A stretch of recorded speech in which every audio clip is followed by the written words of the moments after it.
being taped up and you're naked in a dark room and your hands cuffed. It was, you know, you don't know who comes in and who goes out. And I was really thinking that the person I came to see was a friend, and it wasn't.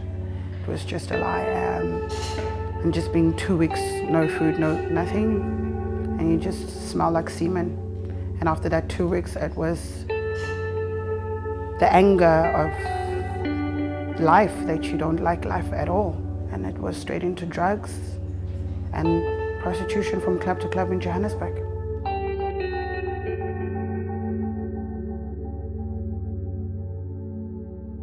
It was a very empty room. And I was like, wow, your room is empty. And she's like, ah, don't worry.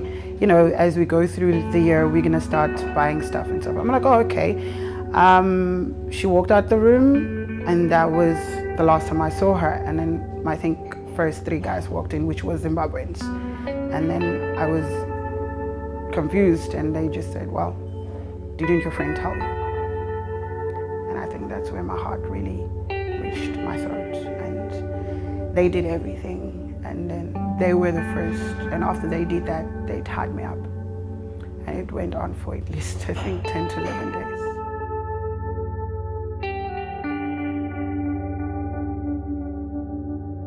There were times, there's this technique that I did of holding my breath and just trying to get myself out of conscious and not breathe.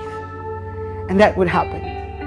And I would not breathe at all. And I would just close my eyes.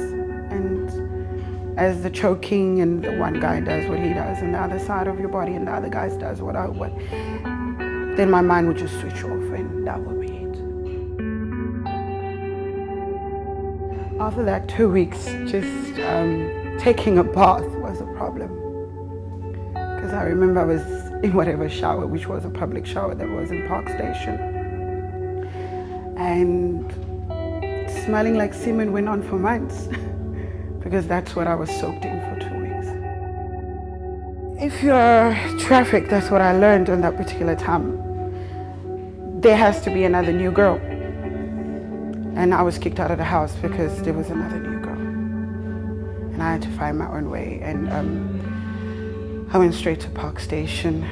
I had to find a guy, truck driver, to give me my first prostitution money. Had sex with him so I can buy clothes and dress myself up.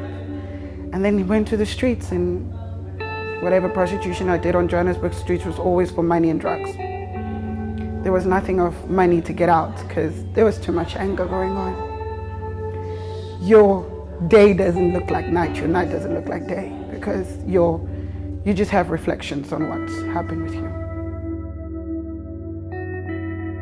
So with my friend, it's somebody that I knew, but it wasn't somebody that I know that could traffic me.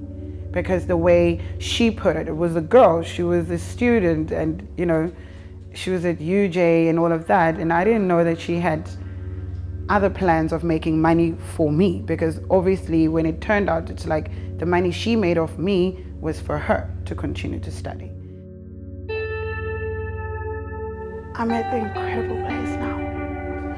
I'm at a beautiful NGO working at Embrace Dignity, and they just like, whatever you want to do with your life, we're here to help you. And I've met incredible people that believe that I am a different person instead of the people that I met when I was going through the process of change. So I'm at an amazing place, and I'm looking forward actually to be on the front line and say no to this thing of human trafficking and prostitution and rape. It's important for me to speak about it because I understand a woman or a young girl or a teenager being raped at that particular time, what happens to her. My first time I knew that everything was taken away. Me not even knowing if I'm a woman or a girl or a teenager or my dreams, everything, it was just completely black. And it's so important that I have to speak out in every way that I can, because it's still happening. Every 30 seconds, a child that's under 5 or 6 is getting raped. Say to the parents, look at your daughters, talk to them, tell them how beautiful they are, because they're going to try to look at from somebody that's going to take advantage of that.